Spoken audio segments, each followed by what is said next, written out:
جئت لكي أدري لأزيل الحيرة من أمري.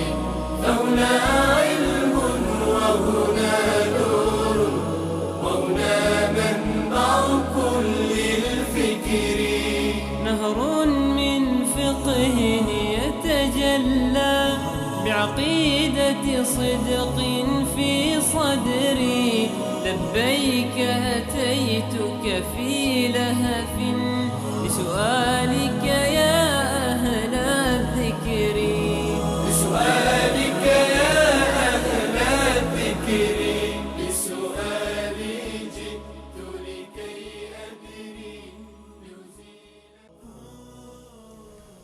السلام عليكم ورحمة الله وبركاته. بسم الله الرحمن الرحيم. الحمد لله رب العالمين والعاقبة للمتقين والصلاة والسلام على أشرف الأنبياء وسيد المرسلين نبينا وحبيبنا محمد صلی الله علیه و علی آله و اصحابه اجمعین. اما بعد عرض سلام و خسته نباشید دارم خدمت تمامی شما بینندگان عزیز و به خصوص علاقه‌مندان برنامه پرسش و پاسخ از شبکه جهانی فارسی 24. باز هم الله متعال را سپاسگزاریم که با گذشت یک هفته بار دیگر با یکی دیگر از سلسله برنامه‌های پرسش و پاسخ با جناب مولانا عبدالقدوس دهقان حفظه الله در خدمت شما عزیزان قرار داریم. ابتدا برای مولانا صاحب در برنامه خوش آمدید و عرض سلام و ادب داریم. السلام علیکم و رحمت الله. خوش آمدید. خدمت جناب عالی و تمامی بینندگان عزیز و من عرض ادب و سلام دارم. السلام علیکم و رحمت الله و برکاته و در خدمت شما هستم. تشکر جناب مولانا صاحب. الله متعال جزای خیر نصیبتان کند. خب بینندگان عزیز، همانند برنامه‌های گذشته ابتدا چند پرسش بیننده هایی که از طریق ایمیل یا مسنجر فیسبوک شبکه فرستاده بودن برای بخوانش میگیریم. بعد ان شاءالله که شماره تماس زیر نویس میشه، ان شاءالله که تماس های شما را هم با خود خواهیم داشت. ابتدا سوالی را میپرسیم جناب مولانا صاحب که بیننده پرسیدن: خواهرم 2 ماه روزه خورده در وقت مریضی و الان میخواهد که غذایی را برگرداند، اما هنوز هم تکلیف معده دارد و دلبد و معده درد است. غذا خوردن میتواند بسیار لاغر هم از 35 سال عمر دارد و 43 کیلو وزن. آیا میتواند که فدیه 2 ماه روزه خورده را پرداخت کند؟ اگر میتواند چقدر پول پرداخت کند به حساب دلار اگر تشریح دهید؟ بارک الله فیکم. الحمد لله رب العالمین و صلی الله علی نبینا محمد و علی آله و صحبه اجمعین. در مورد روزه برای کسانی که توانایی روزه گرفتن رو ندارن، بنابر عذری در ماه مبارک رمضان یا به خاطر بیماری یا سفر نتونستن روزه بگیرن، حکمش این است که فعدت من ایام اخر، به تعداد اون روزهایی که بنابر عذر نتوانسته روزه بگیرد باید روزهای دیگری رو بعد از ماه مبارک رمضان و بعد از این که عذرش برطرف می شود باید روزه بگیرد. یعنی فرض کنیم 10 روز رو در ماه مبارک رمضان به خاطر عذر نتوانسته روزه بگیرد، بعد از ماه مبارک رمضان در اولین فرصت وقتی که توانست باید 10 روز دیگر به جایش روزه بگیرد. این اصل هست. اصل در روزه‌ای که به اصطلاح گرفته نشده قضا هست، باید به جای اون روزها قضا بیاورد، مگر برای کسی که به صورت کلی نمیتواند روزه بگیرد. یعنی این عذرش یک عذر مستمر و دائمی هست، بیمار بوده بعد از ماه مبارک رمضان هم بیمار هست، امید بهبودی برایش وجود ندارد، نه در ماه مبارک رمضان میتواند روزه بگیرد و نه بعد از رمضان میتواند روزه بگیرد. برای چنین افرادی حکم شرعی این است که باید به جای روزه فدیه بدهند. شخصی مثلا بیمار هست، بیماریش ادامه دارد و یک بیماری ناعلاج هست، یا این که فرض کنیم یک شخصی به یک مرحله از عمر پیری و فرتوتی رسیده که نمیتواند روزه بگیرد، پیر سال خورده‌ای هست نمیتواند روزه بگیرد، حکمش این است که به جای روزه گرفتن باید فدیه بدهد. و فدیه و بهای روزه نیم سا هست، یعنی چیزی معادل 1.5 کیلو گرم گندم که 1 سا تقریبا 3 کیلو هست، کمتر از 3 کیلو احتیاطاً اگر نصفش بکنیم همون 1.5 کیلو تقریبا نصف سا هست و فدیه برای هر روزی از روزهای ماه مبارک رمضان که نتوانسته که روزه بگیرد. و در واقع بستگی به هر منطقی دارد که اگر بخوایم که با پول حساب بکنن، در هر منطقه حساب بکنند که تقریبا قیمت این گندم چه مقدار هست، به همین مقدار انشاءالله این فدیه رو بدند و کفایت میکنند. تشکر جناب مولانا صاحب. بیننده دیگری پرسیدن که درباره کاروبار تجاری و خصوصا حکم بازاریابی برای شرکت ها به طور عموم و بازاریابی از طریق اینترنت به طور خصوص پرسیدن چه حکم دارد و همچنین گفتن چطور امکان دارد تا این تجارت به صورت حلال صورت گیرد. در مورد مثلا بازاریابی ما یک اصطلاحی داریم در شریعت اسلامی و فقهای قدیم از اون استفاده می‌کردن، به معنی جعاله هست. جعاله یعنی یک مبلغ مشخصی که در واقع صاحب کالا به کسی می‌دهد که این کالا را به فروش برساند. به طور مثلا من خودرو و ماشینی دارم، از شما میخواهم که این رو برای من بفروشید. به طور مثال وقتی که میگم اگر شما این جنس را و کالا من رو به فلان قیمت فروختید، من نمیدونم 10% رو به شما میدم، یا یک مبلغ مشخصی 1 میلیون مثلا به شما میدم. این از نظر شرعی اشکال نداره. و همچنین اگر کسی مثلا کالایی رو، شرکتی هست کالایی رو میخواد بفروشد و هدف شرکت این است که به اصطلاح فروش خودش رو بالا ببرد و کالایی رو که دارد به اصطلاح به فروش برود و اعلام میکند هر کسی که نمایندگی این شرکت رو قبول بکند و اجناس این شرکت رو به فروش برساند، یک مبلغی به عنوان جعاله یا به عنوان سمسره و دلالی یا بازاریابی هر چه اسمش رو بگذارید به اون طرف بدهد. این از نظر شرعی اشکالی ندارد، در صورتی که هدف از این به اصطلاح عقد و قرارداد این است که به اصطلاح این شخص بازاریاب وسایل و اجناس فلان شرکت رو معرفی میکند به مردم، اونها رو به فروش میرساند تا اینکه فروش شرکت بالا برود و در مقابل این عمل شرکت هم یک مبلغی رو مشخصی رو یا درصدی رو به این شخصی که به اصطلاح سمساری میکند یا بازاریابی میکند به این شخص تحویل میدهد. این از نظر شرعی هیچ گونه اشکالی نداره و در زمان قدیم و فقهای قدیم رو به اسم جعاله میشناختند. و تفاوتی در این ندارد که این به اصطلاح اینترنتی باشد، به این معنی که یک فردی به طور مثال همین کالا را در اینترنت تبلیغ بکند. اگر به این معنی بگیریم که یعنی تبلیغات اینترنتی، یعنی اونو در اینترنت مثلا بگذارد و از طریق اینترنت مثلا به فروش برساند یا مشتری هایی رو پیدا بکند، اما هدف در کل این است که این افراد بیایند از شرکت در واقع خرید بکنند و شرکت هم در مقابل هر مشتری که این فرد می آورد به شرکت و از شرکت خرید می کنند، بنابر قراردادی که در میان این دو طرف هست یک مبلغی رو به این شخص بازاریاب در واقع می دهند. این از نظر شرعی اشکال نداره. اما در مورد شرکت های هرمی که در واقع فعالیت دارند که به طور مثال یک فرد می رود از یک شرکت خرید می کند و بعد از خودش مثلا 2 نفر دیگر رو معرفی می کند که به این شرکت خرید بکنند و اون 2 نفر فرضاً 2 نفر دیگر رو به اصطلاح معرفی می کند که خرید بکنند. یک شجره‌ای در واقع به وجود میاد که هر کسی که یعنی توسط این فرد بعداً خرید کرده باشه یا توسط کسانی که این فرد معرفی کرده خرید کرده باشند، نهایتاً یک مبلغی به حساب نفر اول معرف اول در واقع میاد. این از نظر شرعی اشکال داره، زیرا که در این صورت هدف ترویج کالا نیست. هدف در اینجا این نیست که مثلا فلان شرکت رو ما بخوایم تبلیغ بکنیم به خاطر اینکه کالاش فروخته بشود و عموما هم این گونه هست. کالایی که از این طریق به صورت هرمی تبلیغ می شود، قیمت واقعی کالا با قیمتی که در بازار فروخته می شود با این قیمتی که این فردی رو که میخواد که به اصطلاح از این شرکت خرید بکند و نمایندش باشد به صورت هرمی و یک مبلغی به این برسد، قیمتش معمولا متفاوت است. در بازار ارزان‌تر هست، اما به خاطر اینکه به این فرد بفروشند که به عنوان یک حق اشتراک در واقع از اون میگیرند، معمولا یک چیزی بیشتری رو میگیرند. بالفرض این که بیشتر هم نگیرند، همین کالایی که در بازار فرض کنیم که $1000 هست، $1000 به این فرد میدن، اما شرط شرکت این است در صورتی به این فرد به اصطلاح حق بازاریابی میدهد که این فرد خودش از این شرکت خرید بکند و بعد از این برود و چند نفر دیگر مشتری دیگر رو بیاورد برای این شرکت. اگر خرید نکرد هیچ گونه حقی رو نداره. اگر که بعد از خودش 2-3 نفر دیگر رو معرفی نکرد باز هم حقی رو در اینجا نداره. در اینجا ظاهر قضیه این است که یعنی یک ظاهرا یک کالای مبادله میشه، یک خریدی صورت میگیره و یک جنسی رو رد بدل میشه. اما کسانی که میان وارد این گونه شبکه ها میشوند و این گونه بازاریابی ها هدفشون این است که به پول برسند، یعنی پول میدهند چه بسا خودشون نیازی نداشته باشند که اون کالا رو خرید بکنند، اصلا شاید اون کالا به درد اونها نمیخوره، اما میروند خریدش میکنند به خاطر چی؟ به خاطر اینکه به پولی برسند.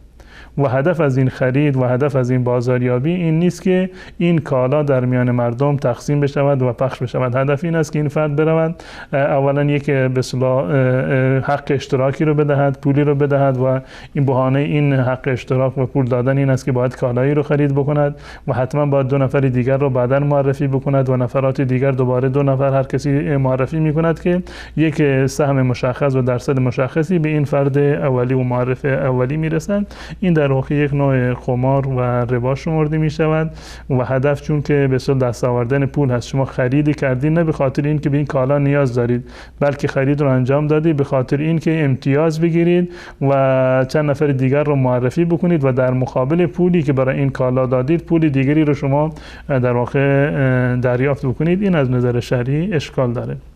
و اگر کسی واقعا میخواد که بازاریابیش بسیار بازاریابی حلال و جایزی باشه از نظر شرعی، این است که نمایندگی شرکت رو به طور مثال بگیرند و این رو معرفی بکنند، کالاهای این شرکت رو به افراد معرفی بکنند و اگر افراد اومدند خرید کردند از این فرد در واقع یک چیزی شرکت به این فرد بدهد، از نظر شرعی این اصلا اشکالی نداره، در صورتی که هدف به اصطلاح ترویج کالا هست. و در شرط دوم این است که این فردی که الان بازاریاب هست این به اصطلاح شرط نگذارند که حتما باید جز مشتریان شرکت باشد، چه مشتریش باشد چه مشتری شرکت نباشد، در هر صورت میخواد که برای این شرکت تبلیغ بکند، کالاش رو به فروش برساند و در مقابل این زحمتی که متحمل شده و شرکت بخواد یک چیزی به اون بدهد، در این صورت از نظر شرعی اشکال ندارد. اما به صورت هرمی که اصل در اون معامله نیست بلکه اصل در اون هدف در اون در واقع رسیدن به پول هست و خرید هم که صورت میگیرد نه به خاطر نیاز به کالا هست بلکه به خاطر این که یک امتیازی رو بگیرند، حق اشتراکی رو بدهند و بعداً به سود بیشتری برسند، این از نظر شرعی اشکال داره و بسیار از مجامع علمی اهل سنت و جماعت مانند لجنه فتوا و دیگران فتوا دادند که این مورد با این کیفیتی که هست از نظر شرعی اشکال داره. تشکر جناب مولانا صاحب. و همچنان بیننده دیگه پرسیدن که نیت کردن کدام نماز صیام ضروری و واجب است؟ آیا می شود که روزه قضایی بگیریم و نیتش را بعد از طلوع آفتاب کنیم؟ در مورد روزه های نفل عمومیت هست، یعنی این که تفاوتی نداره که انسان در شب نیت داشته باشد یا در روز نیت بکند، هر دو صورتش از نظر شرعی اشکال نداره و جایز هست. و نمونه های زیادی رو داریم از عمل و سیرت رسول الله صلی الله علیه و سلم که احیانا رسول الله صلی الله علیه و سلم تشریف می بردند منزل و از حضرت عایشه یا یکی دیگر از همسرانش سوال میکردن آیا غذایی هست؟ میگفتن نه غذایی نداریم. پس میگفتن فانا اذا صائم، پس من روزه میگیرم. یعنی بعد از طلوع فجر رسول الله صلی الله علیه و سلم برای روزه نفلی نیت میکردن و برعکسش هم بوده که نیت روزه نفلی رو داشتن و غذایی پیدا شده گفتن من روزه بودم اما روزه خودش رو میشکنن. هر دو تا از نظر شرعی اشکالی نداره و جایز هست.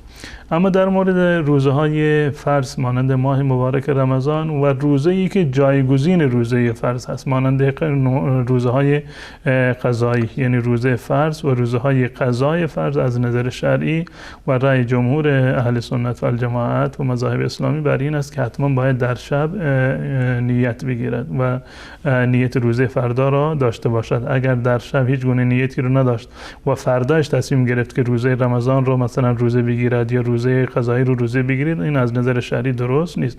در روزه های نفلی اشکال ندارد، انسان میتواند در روزه نیت بکند، اما در روزه فرض یا روزه واجب یا همون روزه قضایی حتما باید در شب نیت بکنند، زیرا که رسول الله صلی الله علیه و سلم فرمودند کسی که در شب نیت صیام را نداشته باشه من لم یجمع الصیام فلا صیام له، کسی که در شب نیت روزه نداشته باشد در روزه های برای فرض هست، روزه‌ای برای اون نیست. یعنی حتما باید نیت روزه فرض و واجب مانند قضا حتما باید در شب انسان نیت بکند. اما برای روزه نفلی اشکالی ندارد. فردا مثلا صبح بعد از فجر حتی تا قبل از ظهر هم اگر بخواد نیت بکنه چیزی نخورده بود هیچ گونه اشکالی نداره و روزهش در روزه نفلی صحیح است. تشکر جناب مولانا. و همچنان بیننده دیگه پرسیدن که حکم ختم قرآن چی است؟ آیا فرزند می تواند برای پدر و مادر خود که وفات کردن ختم قرآن بگیرن؟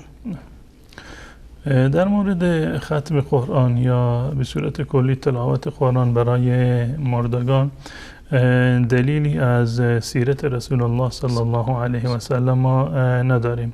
یعنی ثابت نشده که رسول الله صلی الله علیه و سلم در زمان ایشان و همچنین اصحاب رسول الله صلی الله علیه و سلم برای کسانی که از دنیا رفتند مثلا ختم قرآن رو گرفته باشند یا اینکه قرآن تلاوت کرده باشند. به طور مثال مثلا سوره فاتحه رو برای مردگان خوانده باشند یا 3 مرتبه سوره به اصطلاح اخلاص رو برای مردگان خوانده باشند. چون چیزی از رسول الله صلی الله علیه و سلم و صحابه ثابت نیست و به صورت کلی ایصال ثواب برای مردگان ثابت هست. یعنی اینکه انسان بعد از اینکه شخصی فوت می‌کند کسانی که بازماندگانش هستند و زنده هستند می‌توانند که ثوابی رو هدیه بکنند به مرده، مانند اینکه به طور مثال به جاش حج انجام بدهند، عمره انجام بدهند، صدقه‌ای برای اون بدهند، صدقه جایری رو ایجاد بکنند. این از نظر شرعی اشکالی نداره و جایز هست. در مورد تلاوت قرآن برای میت یا ختم قرآن برای میت برخی از علما بنابر عمومیاتی که در این زمینه هست گفتند که اشکال نداره، جایز هست. اما اگر بخوایم که با دلیل به اصطلاح این رو ثابت بکنیم هیچ گونه دلیلی از آیات قرآن به صورت صریح یا احادیث رسول الله و عمل رسول الله صلی الله علیه و سلم ندارد. به جای اینکه بخوایم که مثلا برای مردگان ختم بگیریم و قرآن رو تلاوت بکنیم، اونم ختمه هایی که معمولا به صورت اجاره‌ای هست، مثلا یک فردی رو میآورند مینشونند که به اصطلاح و یه مبلغی رو به اون میدهند که برای مرده قرآن بخواند، اینا هیچ گونه به اصطلاح اصلی رو در شریعت اسلامی ندارد. رسول الله صلی الله علیه و سلم فرمودند که زمانی که ابن آدم میمیرد، اذا مات ابن آدم انقطع عمله، وقتی که انسان میمیرد عملش ختم میشود الا عن ثلاث، مگر در 3 مورد هست و یکی از این 3 مورد ولد صالح یدعو له، فرزند صالح و نیکوکاری که برای پدر و مادر خودش دعا بکنه. دعا بالاترین ثواب را دارد. حتی از عرض کردم که تلاوت قرآن برای مرده ثابت نیست. اگر این فرزند خودش قرآن تلاوت بکند، اهل نیکوکاری باشد، اهل نماز و روزه باشد، خواه ناها به پدر و مادرش ثواب خواهد رسید، زیرا که اساساً پدر و مادر خودشون سبب وجود این فرزند هستند. اگر پدر و مادر نمی بودند این فرزند به دنیا نمی اومد. اگر فرزند نماز بخواند، نیکوکاری بکند، قرآن بخواند، قطعاً بدون اینکه از ثوابش چیزی کاسته بشود به پدر و مادرش هم ثوابی خواهد رسید. اما این که تلاوتش را اختصاص بدهد برای پدر و مادر، چون این دلیلی از قرآن و حدیث نیست، بلکه در قرآن، در احادیث رسول الله صلی الله علیه و سلم تشویق شده برای دعا برای میت و یکی از مواردی هست که بعد از وفات ثواب دعای خیر برای مردگان حتما و قطعا میرسد. اما در مورد رسیدن ثواب قرآن اختلاف زیاد وجود دارد. گذشته از این که ثابت نیست از عمل رسول الله صلی الله علیه و سلم و از دستوریشان ثابت نیست، در میان علما اختلاف داره. یعنی ما نمیدونیم که میرسد یا نمیرسد. برخی از علما به صورت کلی گفتن هر ثوابی که شما اهدا بکنید به میت میرسد. خب دلیلی برای این وجود نداره. و برخی از موارد هست که در شریعت جایز نیست. به طور مثال نماز خوندن برای میت، گرچه در این عمومیات هست اما جایز نیست که شخصی برای یک فردی که زنده هست یا مرده هست برایش نماز بخونند. نیابت رو قبول نمیکنه. نماز یک عبادتی هست که نیابت رو قبول نمیکنند. اما در مورد دعا خوندن برای میت هیچ گونه اشکالی ندارد. به اتفاق تمام علما و مذاهب درست است. صدقه دادن برای میت به اتفاق تمام علما درست است و نشر علم به نیت ثوابش رو که به اصطلاح مرده برسد به اتفاق علما این جایز هست. حج رفتن، عمره کردن برای میت به اتفاق جایز هست. این مواردی رو که جایز هست برای ایصال ثواب بهتر است که ما بر اینها عمل بکنیم و در مورد تلاوت قرآن و ختم قرآن یک مسئله اختلافی هست و دلیلی از احادیث رسول الله و سیرت ایشان در واقع ندارد. تشکر جناب مولانا. و همچنان بیننده دیگه پرسیدن که نماز حاجت را چگونه ادا کنیم؟ اگر لطف کنید در این باره برای ما معلومات بدهید. در مورد نماز حاجت که به اصطلاح اسم یعنی نمازی داشته باشیم برای به عنوان نماز حاجت، در این زمینه دلایل صحیح از رسول الله صلی الله علیه و سلم نقل نشده. 3-4 مورد روایاتی که نقل شدن، برخی از این روایاتی هستند که به اصطلاح اصلا ساختگی هستند، موضوع هستند در این زمینه، یعنی فرموده رسول الله صلی الله علیه و سلم نیستند، مانند حدیثی که در این زمینه آمده که نمیدونم چند مرتبه در به اصطلاح سوره فاتحه را بخونید یا در سجده و رکوعی که به اصطلاح قرآن میخونند، سوره خاصی رو میخونند. اینا جز روایاتی هست که به اصطلاح ساختگی هست و به هیچ عنوان نمیتوانیم که اینها رو نسبت بدهیم به رسول الله صلی الله علیه و سلم. و روایت دیگری هست فکر کنم از حضرت عبدالله بن مسعود رضی الله تعالی عنه در سنن ترمذی هست و 1-2 تا روایتی که در این زمینه به عنوان صلات حاجت وجود داره. این روایات ضعیفی هستند. پس بنابراین از رسول الله صلی الله علیه و سلم نمازی به عنوان نماز حاجت و صلات حاجت ثابت نشده و دلیلی از رسول الله صلی الله علیه و سلم نداره. اما به صورت کلی یکی از جاهایی که شانس قبولیت دعا بیشتر هست بعد از عبادات هست، بعد از هر نماز هست. یعنی بعد از این که انسان نماز فرضی رو به اصطلاح ادا کرد و بعد از آن اگر دعا بکند، این به اجابت در واقع نزدیکتر هست. اگر کسی به خاطر شکر نعمت مثلا 2 رکعت نماز بخواند یا به خاطر تقرب به الله متعال 2 رکعت نماز بخواند، بعداً توسل بکند به نماز خودش، این از نظر شرعی اشکالی ندارد. اما این که یک نماز خاصی باشه با کیفیت خاصی که در وصف از این روایات عرض کردم که جعلی هست، 10-12 رکعت ذکر شده که 12 رکعت به یک کیفیت خاصی بخوانی، اینها روایت جعلی هستند و ثابت نیستند از رسول الله صلی الله علیه و سلم. اما اگر کسی بخواد که بعد از هر دعای نمازی مثلا دعا بکند برای رفع حاجتش، این از نظر شرعی اشکال نداره، اما اسم این نماز حاجت نیست. تشکر. و همچنان بیننده دیگری پرسیدن که دیدگاه اسلام در مورد نحس بودن ماه صفر چی است؟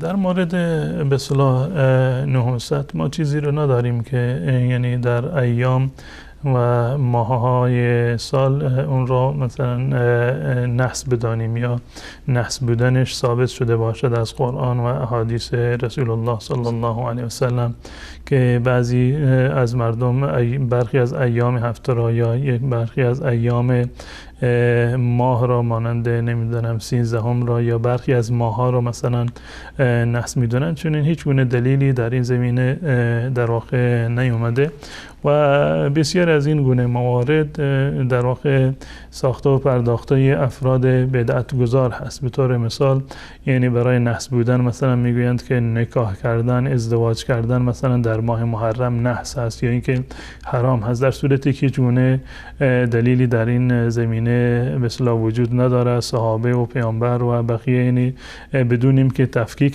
کرده باشند در میان ماه محرم و غیر محرم، سفر و غیر محرم، تمام کارهای خودشون رو انجام میدادن، هم از ازدواج و غیر ازدواج.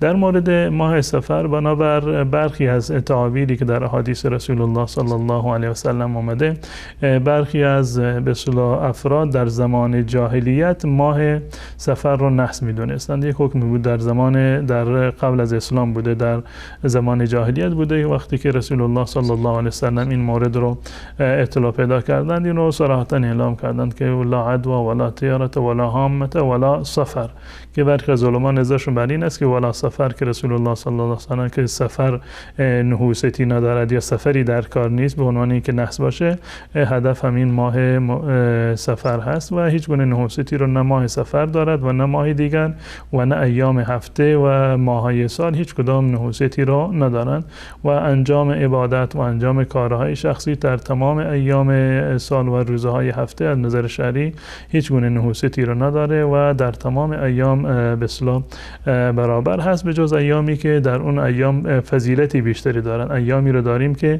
فضیلت بیشتری رو دارن، مانند روز عرفه هست، مانند روز دوشنبه، روز پنجشنبه هست، روز گرفتن در این روزها مثلا در ایام بیز هست، از خود روز جمعه که از نظر شرعی یک قدر و ارزش بیشتری رو داره، از شب لیلة القدر هست. اینها شبها و زمانهایی هستند که بسیار عمل صالح در اینها ارزش بیشتری رو دارند. اما روزهایی که برعکس باشه، که نحس باشه، که انسان در این روزها نباید کاری رو انجام بده، هم از امور دینی یا امور دنیوی، چنین چیزی رو در اسلام ما نداریم. تشکر جناب مولانا صاحب. یکی از پرسش‌های دیگر میگیریم، ان شاءالله که باز یک میان برنامه هم میگیریم. بیننده دیگری پرسیدن که آیا زن میتواند بدون اجازه شوهر از جیب او پول بردارد؟ از نظر شرعی اصلا هزینه زندگی زن و فرزندان بر شوهر لازم هست که نفقه و خرج زندگی رو شوهر باید تأمین بکند و این جزء حقوقی هست که زن و فرزندان بر پدر در واقع یا مرد خانه دارند که شوهر هم باید هزینه زندگی زنش رو تأمین بکند و هم هزینه زندگی فرزندانش رو باید تأمین بکند. منتها این هزینه در حد متعارف و قابل قبول و در حد اعتدال هست، نه این که زن هم نباید در این زمینه اسراف بکند به این بهانه که از شوهر خرجی بگیرد و نه شوهر هم نباید در این زمینه در واقع بخل بورزد و چیزی رو که برگردنش لازم هست از اون در واقع سرباز بزند و این هزینه باید به صورت متعادل و متعارف باید پرداخت بشود. و بالفرض اگر تصور بکنیم که شوهری از حقوقی که به اصطلاح برگردنش هست که خرج و مخارج خونه رو باید تأمین بکند به اندازه توان خودش و به اندازه متعارف میتواند که پرداخت بکند، اما پرداخت نمی کند و کمتر از اون چیزی که نیاز هست مثلا پرداخت میکند. احیانا مثلا زن خانه مجبور بشود برای غذایی، برای موردی از این قبیل که برای خودش یا برای فرزندانش غذایی رو تهیه بکنه مجبور باشه که از بدون اجازه شوهر مثلا چیزی رو برداره. اصلی بر این هست که این گونه موارد باید با تفاهم باشه، چه بسا که مردی که به اصطلاح به این اندازه بخیل باشه که بالفرض خرج خانواده خودش رو ندهد، وقتی که خبر بشود که مثلا از جیبش پولی رو برداشتن جزاره یک مشکل دیگری در خانواده ایجاد بشود و چه بسا که سر از به اصطلاح متارکه و جدایی بکشد. پس بنابراین این گونه مسائل رو تا جایی که به اصطلاح ممکن هست باید با تفاهم و با حرف زدن باید حل بکنند. اما از نظر نهایت این رو برسیم بالفرض هیچ گونه تفاهمی به اصطلاح میسر نباشد و مرد هم به قول معروف به هیچ صراطی مستقیم نیاید و خرج فرزندان و زنش رو ندهند، در این صورت برای زن جایز هست که از نظر شرعی به اندازه نیاز خودش، به اندازه این چیزی که به اصطلاح نه برای خرج کردن در موارد به اصطلاح تزیینی آرایشی و موارد از این قبیل و چشم همچشمی باشه، بلکه برای خرج خونه اگر نیاز داشت به اندازه نیاز میتواند که ولی اینکه بدون اجازه همسرش باشه از همسرش پول برداره. و در این زمینه روایتی هست در مورد از رسول الله صلی الله علیه وسلم ثابت شده که هند از ایشان سوال کرد که ابو سفیان مردی هست که مقداری بخیل است، آیا من میتونم از مال ابو سفیان چیزی رو برای خودم و برای فرزندان به اصطلاح خودم بردارم؟ رسول الله صلی الله علیه وسلم فرمودند این چیزی رو که بالمعروف باشه، این در حد متعارف باشه، این از نظر شرعی اشکالی نداره. اما باز هم تاکید میکنم بر این قضیه که مبادا این قضیه سبب به اصطلاح اختلاف دیگری باشه که شاید بتونند که خرج کم رو و هزینه کم رو تحمل بکنند و مشکلات بعدی بعداً این غیر قابل تحمل باشه. اصل بر این است که این گونه مسائل با تفاهم بین زن و شوهر در واقع و با شفافیت کامل حل بشه. تشکر. از اینکه شماره تماس برنامه هم زیرنویس شدن، اگر اجازهتون باشه یک پرسش دیگه هم میگیریم. از بیننده پرسیدن که خب بینندگان عزیز شماره تماس برنامه زیرنویس شده، اگر کسی که تماس گرفتن انشالله در بعد از پاسخ این پرسش انشالله که تماس را جواب خواهیم داد.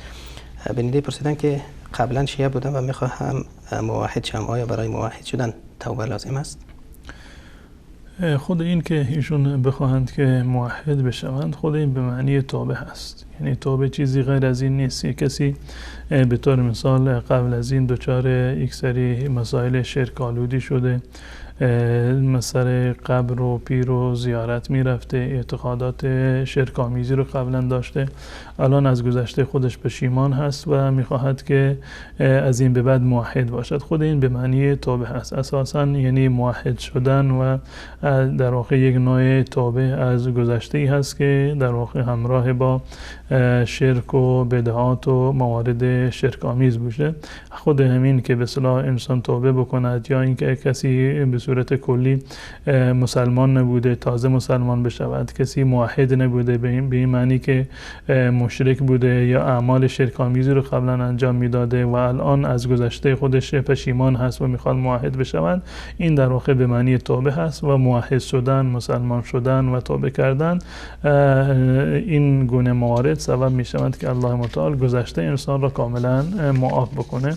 اما هم توبه و هم اسلام و ایمان آوردن، اینها تمام گذشته انسان را در واقع معاف میکند و دقیقا مانند این است که انسان در واقع تازه متولد شده باشد. تشکر. خب یک تماسی داریم. بیننده عزیز بفرمایید، تماس شما وصل است. بله، السلام علیکم. السلام علیکم و رحمت الله. السلام علیکم. علیکم السلام و رحمت الله. بفرمایید بیننده عزیز، صدایتان داریم. انا بعضی انسان ها را میگه که مثلا بدعت میخوام سوال کنم، بعضی انسان ها را میگه که فلان کار مثلا در دین بدعت است، میگه اشکال نداره، مثلا اگر این کار بدعت است در زمان رسول صلی الله علیه و سلام قرآن زیر زبر نداشت، یعنی فتح و کسره نداشت، در زمان ما داره میگه این هم اگر بدعت باشه این هم بدعت است. همین مسئله رو میخواستیم ممنون روشن میانداختم. تشکر. سوال واضح شد. تشکر، زنده باشه. خب بیننده بعدی. سلام علیکم بیننده عزیز، بفرمایید.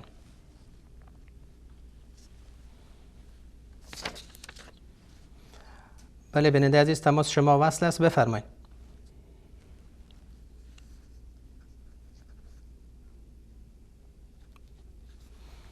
بیننده بعدی. بله، السلام علیکم و رحمت الله، بفرمایید بیننده عزیز.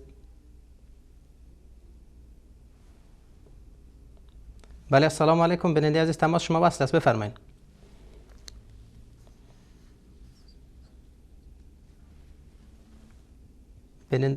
بیننده عزیز شما وصل هستین، بفرمایید، لطفا صحبت کنید.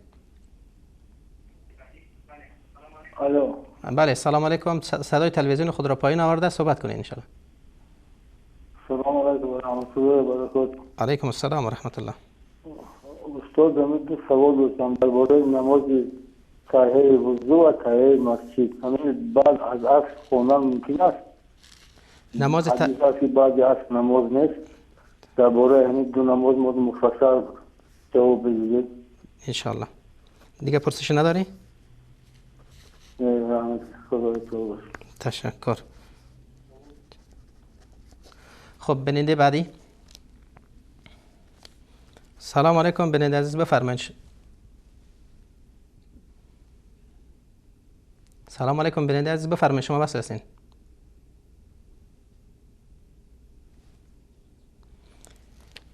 خب بیننده تماسشون قطع شد. خب بیننده بعدی. السلام علیکم، بفرمایید بیننده عزیز.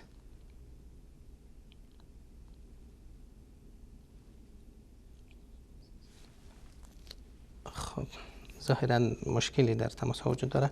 خب جناب مولانا میان برنامه میگیریم ان شاء الله که پس برمیگردیم. بیننده عزیز، بعد از یک میان برنامه کوتاه ان شاء الله که برمیگردیم و در خدمت شما هستیم.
بعقيدة صدق في صدري، لبيك أتيتك في لهف لسؤالك يا أهل الذكر.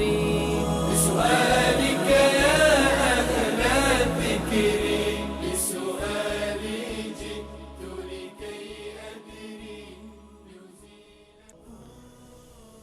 بازم عرض سلام و ادب مجدد داریم خدمت تمامی شما بینندگان عزیز با برنامه پرسش و پاسخ با مولانا عبدالقدوس دهخان در خدمتتان قرار داریم. جناب مولانا صاحب بیننده که تماس گرفته بودن پرسیدن اگر کسی کاری بدعتی را انجام بدهد، اگر برایش گوشزد شود یا گفته شود که این کار بدعت است، میگوید اشکال ندارد و مثال میزند که قرآن کریم در ابتدا اشکال زیر و زبر و نقطه نداشت. اساسا در مورد بدعت رسول الله صلی الله علیه و سلم هشدار دادن و خود اهل سنت و الجماعت وقتی که ما میگوییم یعنی این که ما پیرو سنت رسول الله صلی الله علیه و سلم و جماعت اصحاب رسول الله صلی الله علیه و سلم هستیم. یعنی موارد دینی ما را، احکام دینی را ما از رسول الله صلی الله علیه و سلم و از طریق اصحاب رسول الله صلی الله علیه و سلم میگیریم و مورد عبادی را که در زمان رسول الله صلی الله علیه و سلم جز موارد به اصطلاح عبادی نبوده، به هیچ عنوان ما نمیتونیم که این را در امروزه جز موارد عبادی حساب بکنیم. هر چیزی را که به عنوان یک عبادت مشروع بوده از جانب الله متعال برای امت رسول الله صلی الله علیه وسلم، قطعا رسول الله صلی الله علیه وسلم این مورد را برای ما بیان کردن. موردی را که رسول الله صلی الله علیه وسلم می توانستند که انجام بدهند، یا اینکه زمینش فراهم بود که انجام بدهند، یا اینکه نیاز بود که این حکم را برای مردم بیان بکنند اما بیان نکردند، معنیش این است که این مسئله جز موارد مشروع نیست. به طور مثال در مورد خواندن قرآن برای مردگان، رسول الله صلی الله علیه وسلم مثلا فرمودند بعد از این که یکی از اصحابشون دفن کرده بودند، فرمودند که برای برادر مسلمانتون دعا بکنید و صلی الله له التثبت و از خدا بخواهید که اون رو در واقع ثابت قدم نگه دارد. و می توانستند که بگند که برای برادر مردهتون الحمد و 3 مرتبه قل والله رو بخونید، اما این کار رو نکردن. خودشون می توانستند که برای همسرشون، برای حضرت خدیجه رضی الله تعالی عنها، برای عموشون حضرت حمزه، برای فرزندانشون، دخترانشون که در حیات خودشون از دنیا رفتند، یا اصحاب و عزیزانش که از دنیا رفتند، می توانستند که بگید شما جلسه ختم قرآن بگیرید برای اونها، یا حداقل مثلا در مسجد می گفتن هر کدوم از صحابه یک سوره رو بخونید برای ایصال ثواب برای مردگان. هم زمینش بود، هم نیاز بود، مردم نیاز داشتند و هم رسول الله صلی الله علیه و سلم می توانستند این کارها را انجام بدن اما انجام ندادند. دلیلش این است که این کارها مشروع نبوده. رسول الله صلی الله علیه و سلم هر موردی رو که میدونستند به نفع دین و دنیای ما هست و اینو برای ما بیان کردند. این گونه نبوده که یک مصلحتی باشه برای ما که رسول الله صلی الله علیه و سلم اون مصلحت رو نادیده گرفته باشه، حکمی رو دانسته باشند اما اون رو برای ما بیان نکرده باشند. و اساساً بحث بدعت روی ابزار و وسایل زندگی و ابزار علم در واقع اطلاق نمی شود که اینها رو ما بگیم جزء بدعت هستند. به طور مثال ماشین نبوده در اون زمان، پس بنابراین ماشین بدعت، تلویزیون بدعت هست و نمیدونم این فرش و قالی و نمیدونم تمام وسایل زندگی اینها همشون در واقع بدعت هست، چون که در زمان رسول الله صلی الله علیه و سلم به این گونه نبوده. اینها افرادی که این حرف رو میزنند معنی بدعت رو نمیدانند، معنی بدعت را نمیدونن. اشکالی نداره، هر چیزی که جدید باشه شما از اون استفاده بکنین، در معنی بدعت داخل نیست. بدعت فقط در موارد دینی هست که یک موردی رو که در زمان رسول الله صلی الله علیه وسلم به عنوان یک عبادت مشخص نبوده، مردم اون را عبادت نمیدونستن، شما امروزه اون را عبادت میدونید و به قصد ثواب اون را انجام میدهید. هر کاری رو که در اون زمان نبوده و اصلی در شریعت نداشته باشه و شما امروزه اون اضافه کرده باشید در دین به نیت ثواب، این در واقع میشه معنی بدعت. یعنی شما در واقع کسانی که بدعت میگذارند به این معنی هست، میگن که رسول الله صلی الله علیه وسلم دین را ناقص کرده، ما الان اون کامل کردیم. تمام این بدعت هایی رو که هستند معنیش این است که رسول الله صلی الله علیه و سلم علیاذ بالله این حکم را نمیدانستند، یا اگر میدانستند کوتاهی کردند، ابلاغ نکردند. امروز فلان ملا و فلان درویش مثلا بخواد که این حکم رو در دین اسلام اضافه بکند، این معنی بدعت هست. اما این کسی که میگه که مثلا حرکت گذاشتن روی قرآن بدعت هست، ما این بالفرض که بدعت باشد، الان تو میتونی قرآن را بدون حرکت و بدون نقطه بخوانی؟ کسی نمیتواند، امروزه نمیتونند این کار رو انجام بدن. در زمان قبلی خب میتوانستن، عادت کرده بودن مردم با اینکه مثلا زبان عربی به طور مثال نه حرکت داشته و نه اینکه نقطه داشته، خود اعراب میفهمیدند که چطوری تلفظ بکنند و چون که زبانشون اصیل و عربی بود نیازی به اصلا به حرکت گذاری نداشتند. اما وقتی که عجم ها وارد دین مبین اسلام شدند، در تلفظ الفاظ قرآن دچار مشکل شدند که بعد از این اومدند و قرآن رو در واقع حرکت گذاری کردن تا اینکه تلفظ برای دیگران به اصطلاح آسان باشه که بخونند اون را. شما الان قرآن را، چه قرآنی رو داشته باشید که حرکت داشته باشد یا حرکت نداشته باشد، مجبوری که قرآن رو به همین کیفیت تلفظ بکنید. اصلا شما قرآن رو دست نزن، قرآن رو برو از یک فردی که حافظ هست از اون یاد بگیر، هیچ گونه اشکال شرعی نداره. اما وقتی که نمیتونید قرآن را به صورت بدون حرکات بخونید، این یک ابزاری هست برای بهتر خوندن قرآن و خود این یک نوع به اصطلاح عبادتی نیست. عبادت اصلی همون تلاوت قرآن هست و این حرکت گذاری قرآن برای بهتر خوندن و به اصطلاح صحیح خوندن و صحیح تلفظ کردن الفاظ قرآن هست و به هیچ عنوان چنین مواردی جز موارد بدعت شمرده نمیشن، زیرا که این یک عبادتی نیست که ما اون ایجاد کرده باشیم. عبادت اصلی همون قرآن خوندن هست که قرآن خوندن در زمان رسول الله صلی الله علیه و سلم و صحابه مثلا بدون نقطه میخوندن، بدون حرکات میخوندن و هیچ مثلا اشتباهی هم رخ نمیداده. اما چون که امروزه بدون حرکت و بدون نقطه خوندنش خصوصا برای اعاجم ممکن و میسر نیست، یک ابزاری هست برای بهتر خوندن قرآن و با هیچ تعریفی این جز مفهوم بدعت قرار نمیگیره. تشکر جناب مولانا صاحب. همچنان بیننده بعدی که تماس گرفتن گفتن نماز، در مورد نماز تحیت الوضو و تحیت المسجد و انجام آن در اوقات ممنوعه اگر معلومات بدهید.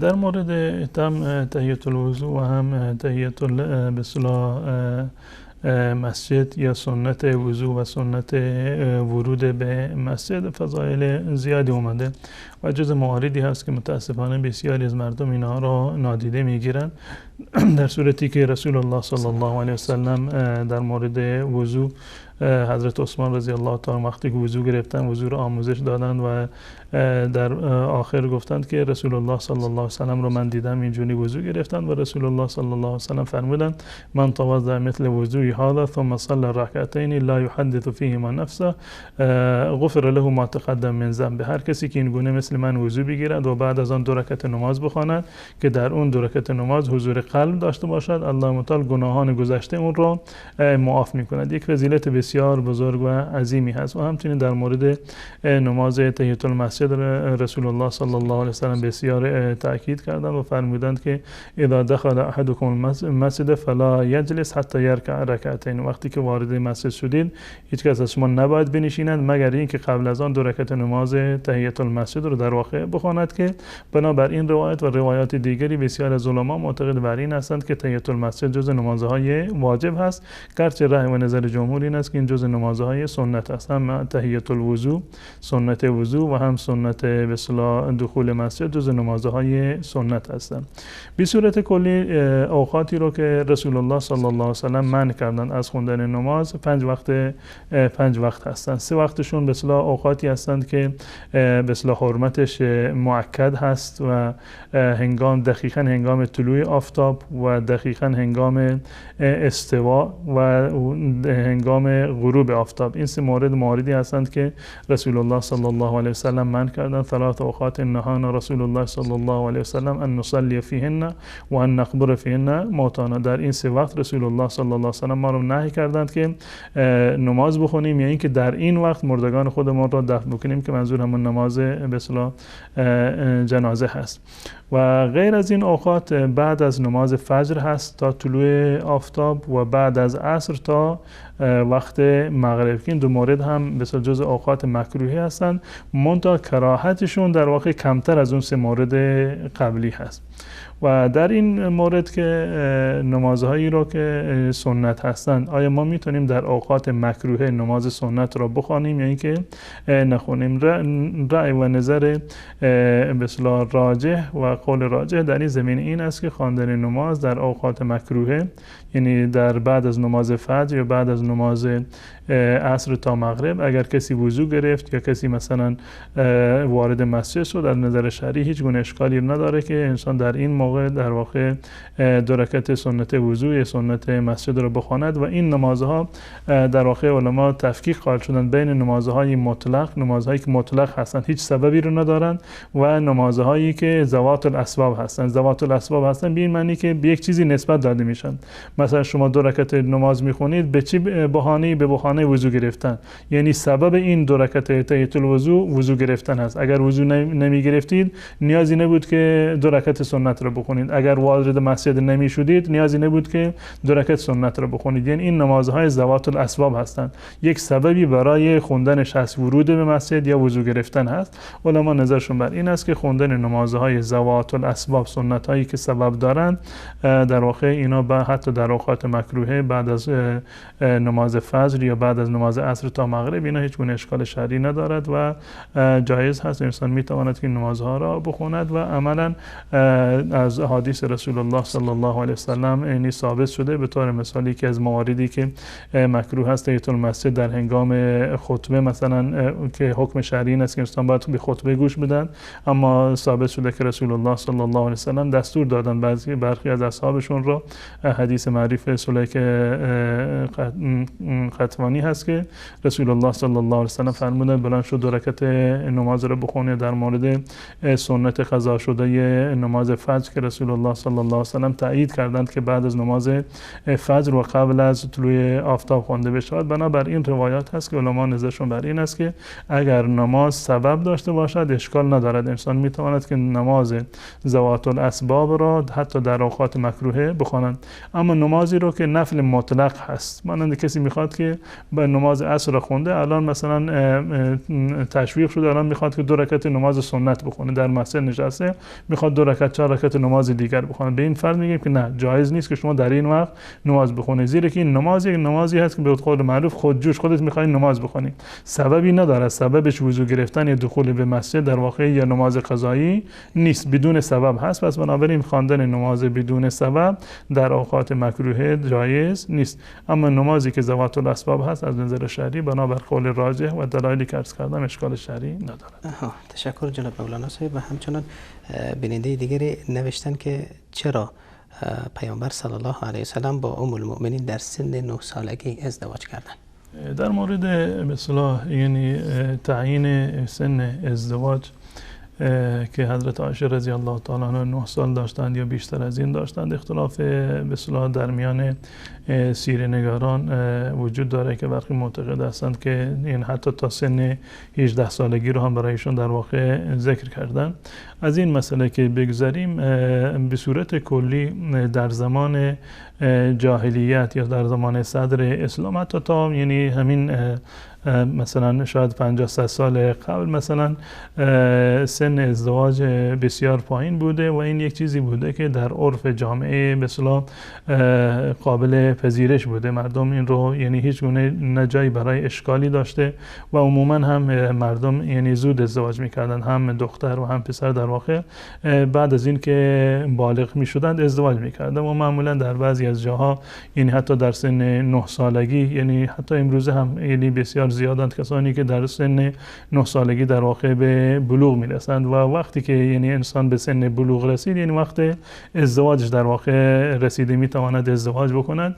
و در بسیار از جوامع امروزه هم در بعضی از جاها مانند افغانستان یا جاهای دیگه مثلا این مسئله یک مسئله قابل هضمی هست، این هیچ گونه اشکال و ایرادی نه از نظر شرع بر این هست و نه از نظر عرف در این زمینه هیچ گونه اشکالی رو نداره. حتی در زمان امام شافعی رحمت الله علیه یعنی اشتباه نکنم ایشون مقوله دارند، میگوید که من مادر بزرگی رو دیدم که سن 21 سال داشت، یعنی در سن 21 سالگی مادر بزرگ شده بود. یا حضرت عبدالله ابن عمرو ابن عاص در واقع با پدرش، یعنی عمرو ابن عاص با پدرش، یعنی فقط تفاوت سنیشون 10 سال بیشتر نبوده. یعنی این که سن ازدواج در زمان قبل یعنی پایین بوده و هیچ گونه عیب و ایرادی رو هم در واقع نداشته و جایی برای ایراد گرفتن هم در این زمینه نیست. گذشته بر این که حتی در مورد تعیین سن ازدواج حضرت عایشه رضی الله تعالی عنها در میان علما اختلاف نظر وجود.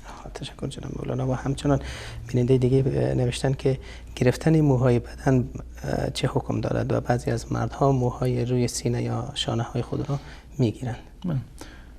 موهای بدن به صورت کلی بر 3 قسم تقسیم می شوند. یعنی مواردی هست که شریعت اسلامی دستور داده که این موها باید نگه داشته بشوند، مانند محاسن و ریش که واجب هست، جز واجبات شرعی هست بنابر روایات متعددی که از رسول الله صلی الله علیه وسلم در این زمینه نقل شده که محاسن خود را نگه دارید و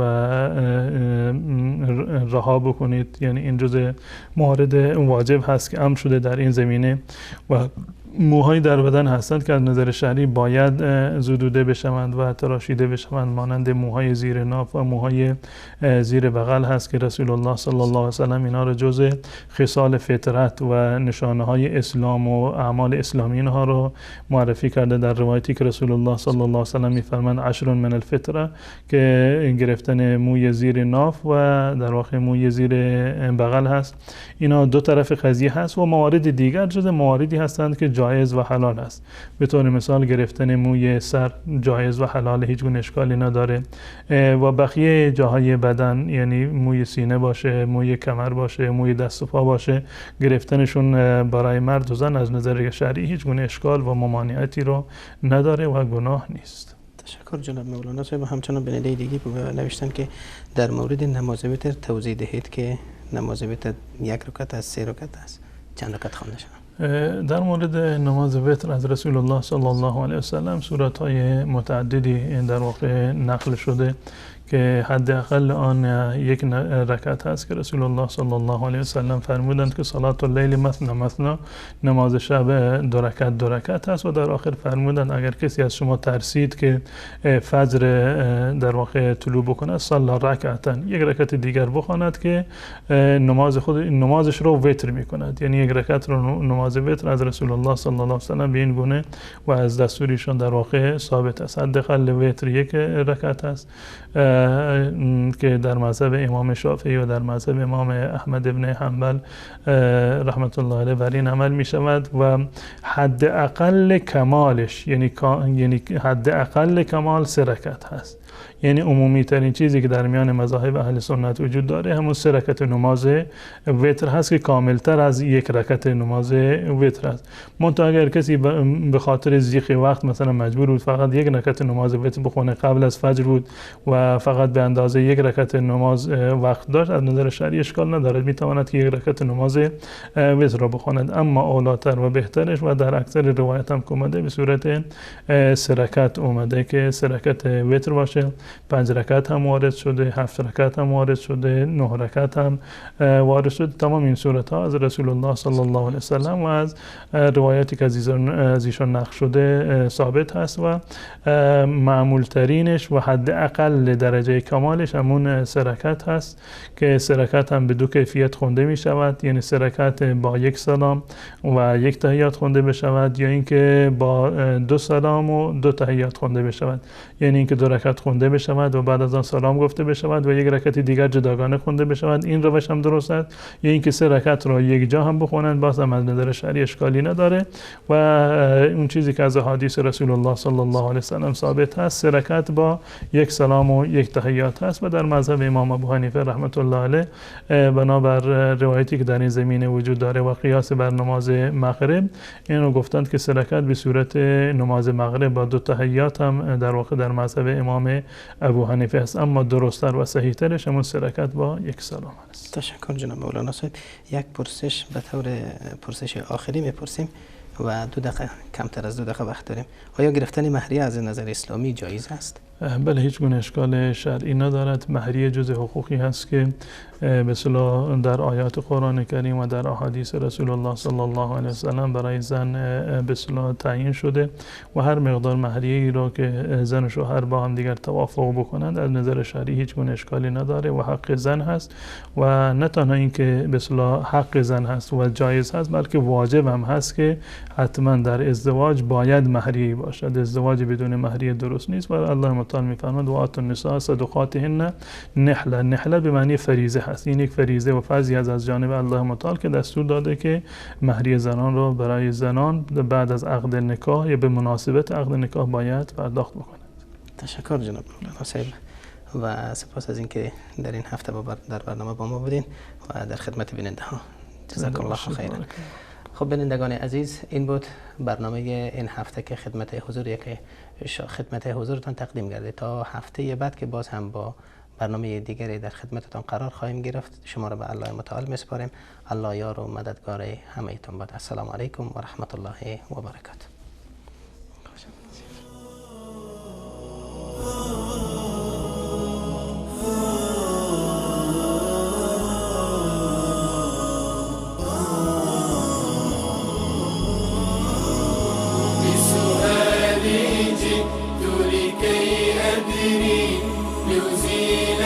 الحيرة من أمري فهنا علم وهنا نور وهنا منبع كل الفكر نهر من فقه يتجلى بعقيدة صدق في صدري لبيك أتيتك في لهف لسؤالك يا